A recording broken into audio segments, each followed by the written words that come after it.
Okay, friends, now it is time for Cendrillon, a Caribbean Cinderella, Part 2. Cendrillon gasped, but I told her, "Do not waste your breath on questions. We still have so much to do." Do.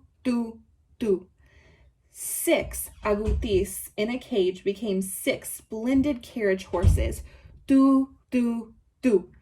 5 brown lizards became 5 tall footmen. Do. A plump manicou was changed to a coachman. Then I tapped Cendrillon. Her poor calico dress was changed to a trailing gown of sky blue velvet. Upon her head sat a turban just as blue, pinned with a tremblant, a pin of gold. She had a silk shoulder scarf of pale rose, rings in her ears, bracelets, and a necklace of 4 strands of gold beads, bigger than peas. Upon her feet were elegant pink slippers embroidered with roses. It was enough to hurt my eyes to look at the darling. Finally, I turned my washerwoman shift into a fine red dress. I would chaperone Cendrillon as suited as a proper young lady. Away we went over the bridge, through the town, along the shore, to the Grande Mansion of Monsieur. Just before we stepped down from our carriage, I warned Cendrillon. "The magic lasts only a short time. We must leave before the midnight bell is rung." "Yes, Nanine," she promised. What a grand entrance Cendrillon made. All eyes turned towards her and could not look away. I heard whispers all around. "Who is that pretty girl? Look how fine her clothes are. Did she come from France?" Even Cendrillon's stepmother and sister did not recognize the two of us, though they peered crossly at us. Then Paul, his eyes blazing with love fire, asked her to dance, and he refused to dance with any other. I know. I watched as I ate. Oh, what fine food I helped myself to as I watched the handsome couple. Even chocolate sherbet. Cendrillon was so happy, and I was happy seeing her, so that we forgot to mark the time. Suddenly I heard distant bells strike the first chime of midnight. Astonishing all with my rudeness, I grabbed Cendrillon's hand and cried, "It's nearly midnight. We must go." For a moment I feared she would not obey. Then she turned and we ran towards the door. Paul cried, "Wait! I do not even know your name." He ran after us, but guests and servants, confused by such running and shouting, blocked his way. As it was, we barely escaped to our carriage because Cendrillon stumbled on the chair. She had to leave behind one embroidered slipper.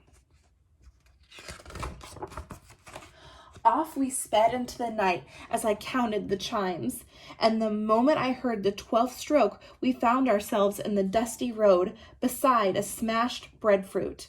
Around us, agoutis, lizards, and a fat manicou scurried into the bush. We walked home like 2 ragged washerwomen. Our fine clothes were gone, all except Cendrillon's 1 pink slipper. She took it off, saying, "I will keep this to remind me of this wonderful night and a happiness I will never know again."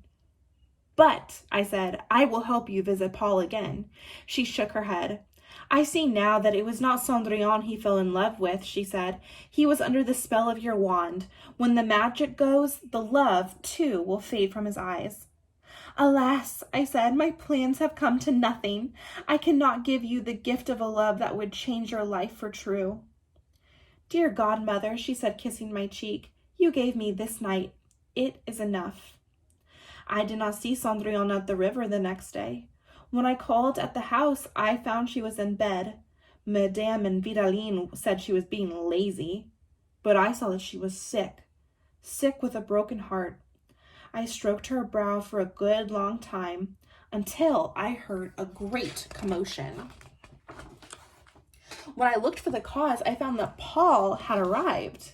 He was followed by a footman carrying Cendrillon's lost pink slipper on a satin pillow. To Madame and Vitaline, he explained, I am searching for the lovely stranger who was at the party last night. This is her slipper. I am asking all unmarried young women on the island to try it on. I will wed the one whose foot it fits. From the doorway, I heard Madame say, My pretty daughter is the only unmarried girl in the house. Then Vitaline and her mamma tried to force the girl's big foot with toes like sausages into the slipper. Such grunting and groaning you never heard. So eager were they, I feared they would destroy the slipper. If you cut off those big toes, I called out, it would be a fine fit. Madame screeched, Go away, old woman! And I did. Straight back to Cendrillon's room I marched. Now, child, if you love me, I charged her, do this one thing for me. Go out into the hall. She drew a shawl around her cotton shift. Barefoot, she went into the hall where panting Madame and sobbing Vitaline had given up the battle of the slipper. But just as Paul was turning to go, I tapped Cendrillon. Do, do, do, with my wand. To the astonishment of all, she appeared as she had at the ball. No, godmother dear, she said, no more spells. With a sigh, I touched her again, and she was as she was before, in her shift and shawl. Without hesitation, Paul knelt before her.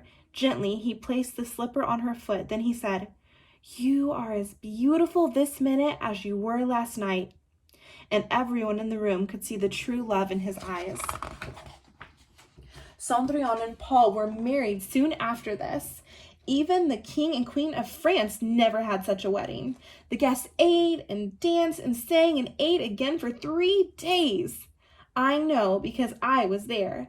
I danced and ate 9 helpings of chocolate sherbet and came away only to tell you this tale. The end.